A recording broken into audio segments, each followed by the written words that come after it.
हैं दो ऐसे बच्चे जो अपनी उम्र से ज्यादा की पढ़ाई करते हुए अब यश पा रहे हैं और यहां तक कि इन्हें सम्मानित भी दिल्ली में किया गया। मुंबई के जोशी परिवार के दो ऐसे बच्चे जिन्होंने एमबीए की डिग्री हासिल कर ली है।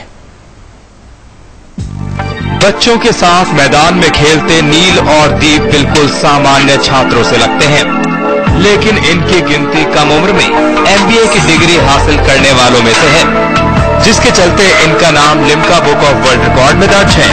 दोनों भाइयों ने अमेरिका की नॉर्थ ईस्ट वर्जीनिया यूनिवर्सिटी से एमबीए की पढ़ाई की।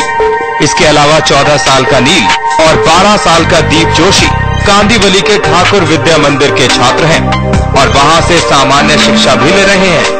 एमबीए में 75% आए हैं। कठिनाइयां ऐसे बोल नहीं सकती, क्योंकि हंसते खेलते मेरे को भैया ने बहुत अच्छी तरह सब कुछ समझाया, क्योंकि पहले उन्होंने एडमिशन लिया था तो उनको ये समझने के लिए कि वो कितना समझे मुझे समझाते थे, तो मैं सोचा कि अगर भैया कर सकते तो मैं क्यों नहीं कर सकता, तो फिर मैं भी करता हूँ और कुछ कठिनाइयां नहीं आई भैया की वजह से। ये प्रेरणा मतलब मुझे मेरे पिताजी, माताजी और खानदान में नाना नानी है उनसे बहुत ज्यादा मिली, क्योंकि जब मैं कुछ नया करना चाहता हूँ तो वो हमेशा मेरे पीछे रहते हैं और मुझे किसी भी बात का कोई भी तकलीफ ना हो ये वो ध्यान देते हैं और हर एक तरह से सहयोग उनसे मुझे मिलता है। मैं पढ़ाई के साथ साथ ये मैनेज इसलिए कर पाया क्योंकि मुझे मेरे भाई से या फिर माता पिता से ही कोई टाइम का प्रेशर नहीं था कि मुझे ये करने के बाद इतने ही % लाने हैं। मुझे हमेशा ये कहा गया था कि हमें अपना बेस्ट करना चाहिए। इनकी उपलब्धियां यही खत्म नहीं हो जाती। ये दोनों कैरम के खेल में जूनियर राष्ट्रीय विजेता रहे हैं। दोनों को चारों वेदों की पूरी जानकारी है और कई मंत्र जिन पर अच्छे अच्छे विद्वानों की अकल चकरा जाती है, उनके मायने और मंत्र इन्हें जुबानी याद हैं। मुझे तो फिलहाल नॉलेज बहुत थोड़ा है, क्योंकि वो एक ऐसा सागर है जिसकी मुझे सिर्फ 1 या 2 बूंदे ही आती है, तो वो पूरे सागर का मुझे अभी नॉलेज लेना है और अगर मैं पूरी जी जान लगा के मेहनत करूँ तो वो हो सकता है और उसमें बहुत कुछ सीखने जैसा है, क्योंकि जो साइंस अभी हम पढ़ रहे हैं वो साइंस पूरे वेदाओं में बराबर से दिया हुआ है। हा हो हा हो हा हो अहमन्नम अहमन्नम अहमन्नम अहमन्नादो अहमन्नादो अहमन्नादः अहग श्लोककृत हग श्लोककृत हग श्लोककृत। ये दोनों भाई एयर इंडिया और इंडियन ऑयल में बतौर सलाहकार भी हैं। दोनों की प्रतिभा से माँ बाप फूले नहीं समाते, जबकि स्कूल में अध्यापक और प्रबंधन इनकी उपलब्धियों से बेहद खुश हैं। हरीश तिवारी, समय मुंबई। और ये दोनों प्रतिभावान बच्चे इस वक्त हमारे साथ स्टूडियो में मौजूद हैं। दीप जोशी और नील जोशी, आपका बहुत बहुत स्वागत है। दीप जोशी जो उम्र में छोटे हैं और ये साफ तौर पर एक ऐसी प्रतिभा के तौर पर भी सामने आए हैं जिनके लिए महाराष्ट्र में या मराठी में कहा जाता है मूर्ति लहान कीर्ति महान, यानी कि मूर्ति छोटी है लेकिन यश इनका बहुत बड़ा है। इनका यश इतना बड़ा है कि दिल्ली में बाकायदा इन्हें सम्मानित किया गया है। दोनों मेरे साथ इस वक्त स्टूडियो में हैं। देखकर क्या कोई ये यकीन कर सकता है कि ये एमबीए की डिग्री हासिल कर चुके हैं अमेरिका की यूनिवर्सिटी से। दीप, सबसे पहले मैं आपसे जानना चाहूंगा कि इतनी छोटी उम्र में एमबीए की डिग्री हासिल करना, कभी किसी को आपने देखा भी था इतनी उम्र में डिग्री हासिल करते हुए?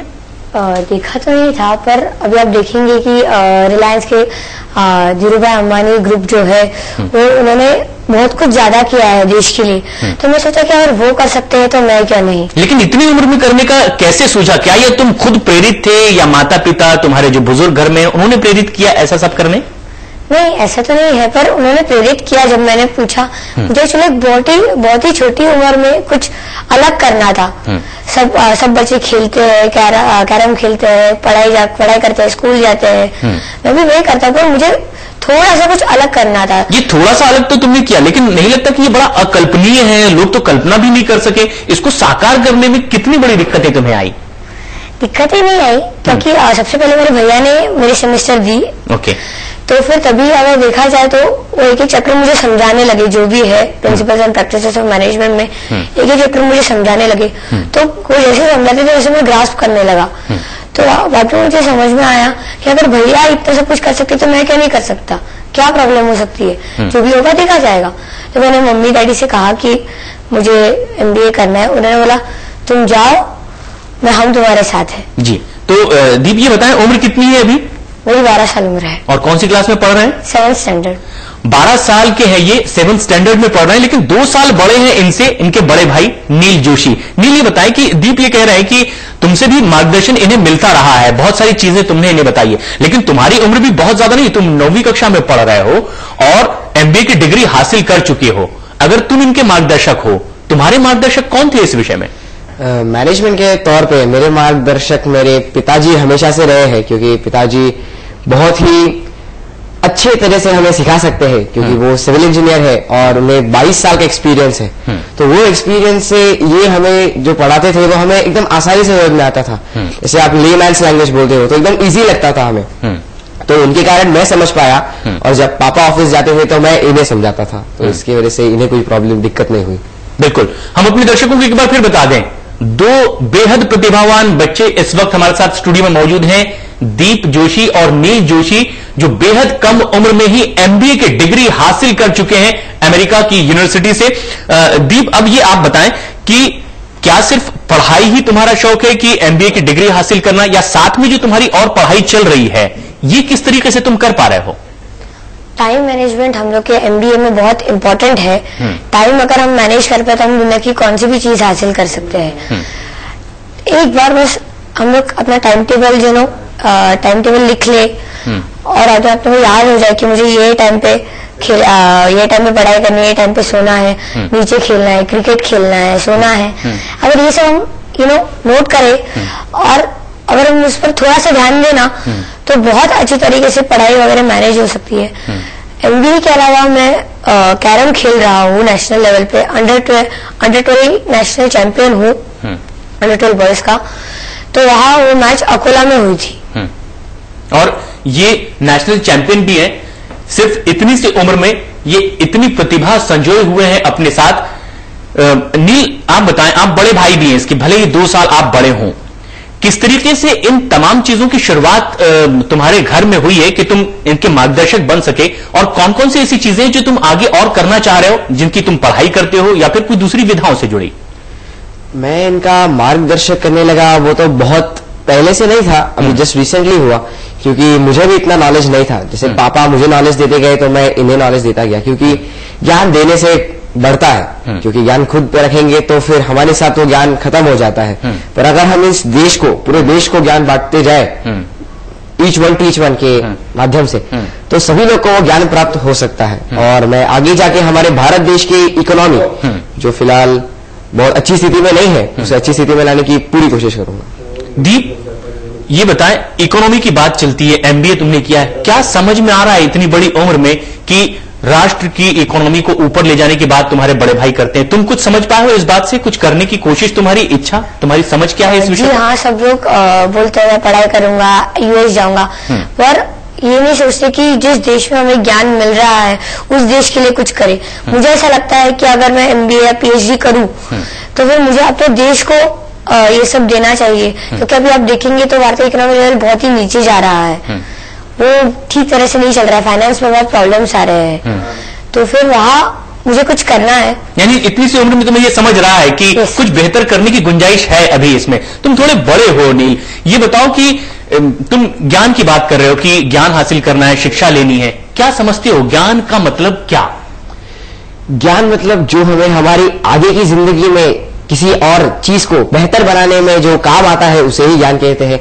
और ज्ञान हमेशा पॉजिटिव ही लेना चाहिए, क्योंकि आदमी बहुत ज्यादा नेगेटिव चीजों की तरफ अट्रैक्ट होता है। तो हमें हमारा मन एक जगह पे केंद्रित करना चाहिए, कंसंट्रेट करना चाहिए कि हम ज्यादा से ज्यादा पॉजिटिव ज्ञान ले सके। और ज्ञान इस दुनिया में इतना ज्यादा है कि जितना पढ़ोगे उतना कम है। वो एक ऐसा विशाल सागर है जिसकी हम एक बूंद ही समझ पाए हैं अभी तक, पूरा मनुष्य में ज्ञान की बात कर रहा हूं। तो जितना हम सीखेंगे उतना कम है, और सीखने की लालच मेरे हिसाब से कोई बुरी बात नहीं है, क्योंकि वो आगे जाके किसी देश को ही, शायद देश को ही बहुत अच्छी साबित हो, आगे ले जा सके। लेकिन ज्ञान की बातें आप कर रहे हैं, दीप और नील दोनों, और छोटी सी उम्र में एमबीए की डिग्री हासिल कर चुके हैं, और हम आपके माथे पर लगा हुआ चंदन का तिलक भी देख रहे हैं। अगर आप ज्ञान की बात करते हैं, ध्यान फोकस करने की बात करते हैं, केंद्रित करने की बात करते हैं, तो क्या आध्यात्मिक आपकी रुचि है? हमने सुना है कि तुम वेद और उपनिषद इन तमाम चीजों का भी ज्ञान रखते हो, इसको भी तुमने पढ़ा हुआ है खूब अच्छे तरीके से? हाँ, पढ़ा हुआ है। और आपने जैसा बोला कि तिलक हम लगाते हैं, तो तिलक हम इसीलिए लगाते हैं क्योंकि जो भी सब मैटर जो है वो हमारे मस्तिष्क में है, और उसको शांत रखना सबसे ज्यादा महत्वपूर्ण है, क्योंकि अगर वो शांत नहीं होगा तो आगे की जो कार्य है वो अच्छे से नहीं हो पाएंगे। ये हिंदुस्तान की परंपरा संस्कृति के बारे में भी कुछ बात कहना चाह रहे हैं, जो बात इनके सामने निकल कर आ रही है, और कोई बिरले ही होंगे जो एमबीए करके चंदन का तिलक अपने माथे पर लगाए आज की तारीख में दिखाई देते होंगे। दीप, तुम ये बताओ कि उपनिषद अगर तुमने पढ़े हैं, तो क्या उसका सार तुम समझ पा रहे हो इतनी सी उम्र में? सार पूरा नहीं समझ पा रहा हूँ, पर जितना समझ रहा हूँ उतना बहुत अच्छी तरीके से समझ रहा हूँ। तो उसमें जो मंत्र तुम उच्चारित करते होगे वो तुम्हें याद भी है? जी हाँ। तो क्या ऐसी चीज है जब तुम आध्यात्मिक अगर चीजों में जुड़े हुए हो, ध्यान करते हो, तो किन मंत्रों का उच्चारण करते हो? क्या ये तमाम चीजें याद है? और अभी दर्शकों को सुना भी सकोगे कि कौन से वेद उपनिषद से जुड़े मंत्र तुम्हें याद है? दोनों? बिल्कुल बिल्कुल सुना सकेंगे। तो किससे और क्या सुना सकते हो? हम तैत्तिरीय उपनिषद की शुरुआत का थोड़ा सा हिस्सा सुनाना चाहेंगे। तैत्तिरीय उपनिषद की? तैत्तिरीय उपनिषद तो सुनाए। बिल्कुल।